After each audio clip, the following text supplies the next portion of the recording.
Good morning बच्चों। चलिए निकालिए क्लास 9 एकांकी संचय।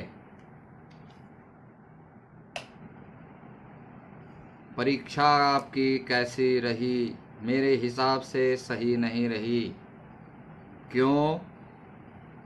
कि आप लोग आंसर जो लिखे हो तो किसी का क्वेश्चन नंबर प्रॉपरली नहीं है, तो उल्टा पुल्टा 4-4 5-5 ईमेल। अरे जो इंस्ट्रक्शन दिया जाता है ध्यान से पढ़िए। आप लोग क्लास 9 में हो, 10 में हो, सीनियर मोस्ट स्टूडेंट हो। 5-6 वाले बच्चे वो थोड़ी गलती करते हैं तो चलेगा, लेकिन आप लोग कंप्यूटर मास्टर हो, कंप्यूटर का क्लास करते हो, मास्टर हो, फिर भी कंप्यूटर और मोबाइल चलाना सही से नहीं जानते, इंस्ट्रक्शन ध्यान से नहीं पढ़ते और ना पढ़ते हो तो फॉलो नहीं करते, जिसका परिणाम है। उम्मीद है अगली बार ऐसी गलती नहीं होगी और निर्देशों का पालन आवश्यक रूप से होगा। तो चलिए, हम लोग पढ़ रहे थे बहू की विदा, है ना। पेज नंबर 25 के अंतिम पैराग्राफ को देख रहे थे, बहू की विदा। और प्रसंग यह चल रहा था कि जीवनलाल तो अब मूंछ पर ताव दे के कह रहे थे उसके जैसा महान व्यक्ति कोई है नहीं, और इसी सोच में प्रमोद को कितना अपमानित करता है राजेश्वरी, यानी उसकी पत्नी, सुन करके बड़ी दुखी होती है कि उनका पति कैसे स्वभाव का है, उनमें कोई सुधार के उपाय नहीं है। रमेश गया हुआ है अपनी बहन गौरी को लाने के लिए, विदा कराने। जिस प्रकार प्रमोद इधर आया हुआ अपनी बहन कमला को लेने के लिए, रमेश उधर गया अपनी गौरी को लाने के लिए, अपनी बहन को लाने के लिए। रमेश आया है यह सुन करके जीवनलाल बौखला जाता है खुशी से, और वह प्रमोद को दिखाने के लिए इतना उतावला होता है कि ऐ प्रमोद देखो, मेरी बेटी गौरी जो है कैसे आ रही है, आ गई, और तुम्हारी बहन नहीं जा सकेगी। क्यों? कि मैंने बेटी को इतना दहेज दिया, इतना वेलकम किया कि उंगली चाटने लगे। प्रसंग यही चल रहा है। जीवनलाल बाहर वाले द्वार का पर्दा हटाकर बाहर झांकने के बाद घबराए हुए सर मारे, गौरी कहां? देखता रमेश से गौरी नहीं। रमेश बोलता है धीमे स्वर में, वह नहीं आई। बोला वह नहीं आई। क्यों? क्या उसकी तबीयत खराब? देखो, अपनी बेटी की तबीयत के बारे में कितनी चिंता है, और दूसरी की बेटी चाहे कुछ भी हो जाए उसके बारे में कोई चिंता नहीं, बल्कि ऊपर से भाषण सुना देते। नहीं आई क्यों? तबीयत तो ठीक है उसकी। रमेश बोले हाँ तबीयत बिल्कुल ठीक है। तो फिर उन्होंने विदा नहीं की। बोले घर के जो गार्जियन है ना, उनके ससुर जी, वो बोले कि गौरी विदा नहीं होगी। राजेश्वरी हतप्रभ, मतलब बहुत आश्चर्य होते हुए वह सेंसलेस सी हो गई, माने स्टैचू की तरह। सी कोच पर बैठ जाती। कोच बोलते हैं टेबल या बैठने का जो सामान होता है, टूल, टेबल, इस पर बैठ जाती है।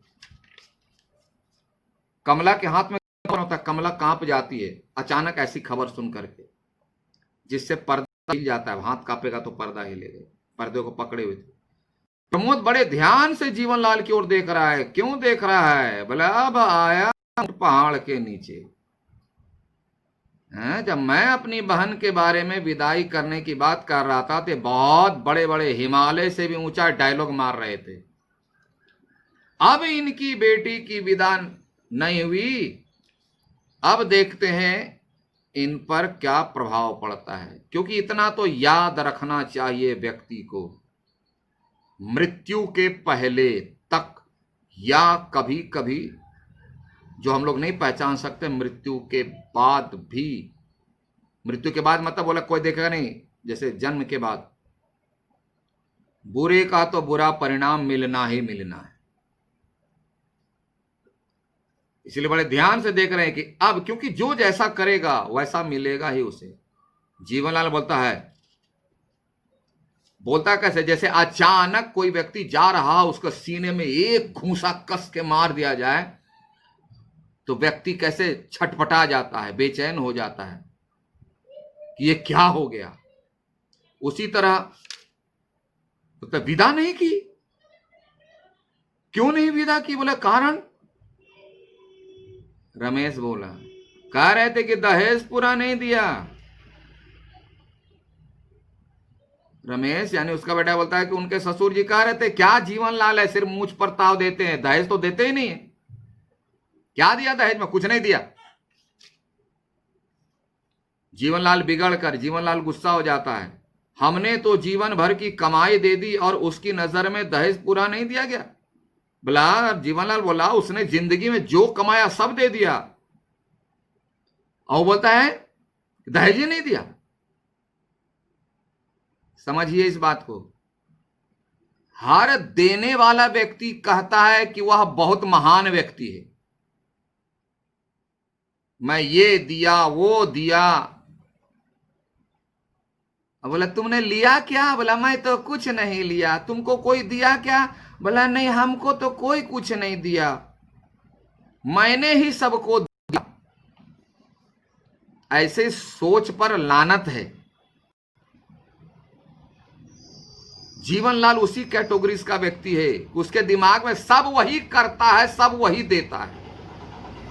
इस पूरी पृथ्वी पर जीवनलाल ही एक ऐसा व्यक्ति है जो सबसे ज्यादा दहेज दिया, और जीवनलाल को छोड़ के जितना व्यक्ति है सब घटिया है।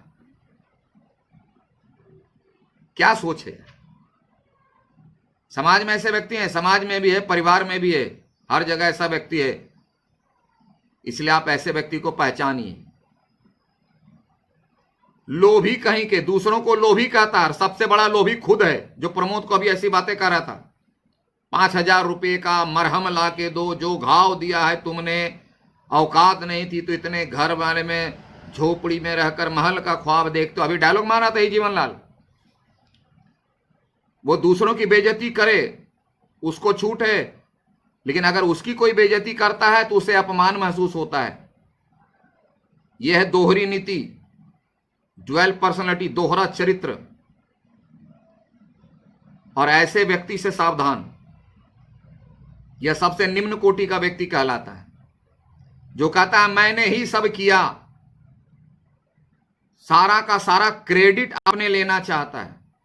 मैंने ही सबको दिया, मैं नहीं देता तो वो खाता नहीं, जीता नहीं, मारता, कुछ नहीं होता, लेकिन उसको किसी ने नहीं दिया। जीवनलाल जैसा स्वभाव। तो राजेश्वरी को बर्दाश्त नहीं होता है, तो राजेश्वरी उठ के बोलती, यानी उसकी पत्नी, उन्हें क्यों भला बुरा कह रहे हो? बेटी वाले चाहे अपना घर द्वार बेचकर दे दें, पर बेटे वालों की नाक बहुत सिकुड़ी रहती। नाक बहुत सिकुड़ी रहने का मतलब उसे कम ही लगता है। माने जो व्यक्ति अपने देता है तो दे तो आप पूरा प्राण भी दे दो, लेकिन लेने वाले को लगता है इतना ही दिया। दहेज में पूरी पृथ्वी हम ही को लिख देता, मुझको भगवान बना देता, ये सब नौकर बन जाता मेरा।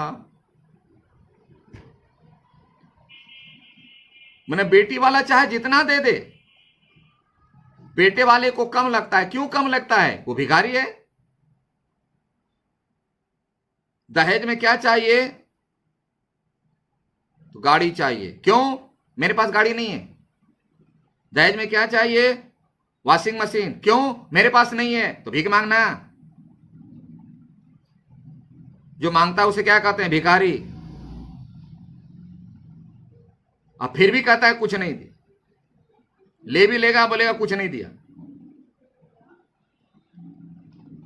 जीवनलाल कहते हैं, मगर शराफत और इंसानियत नाम की भी कोई चीज होती है। ये चोर सुना रहा है, जो खुद दहेज का नंबर 1 लोभी है, वह दूसरे को भलायत, इंसानियत, शराफत सिखाने चला है।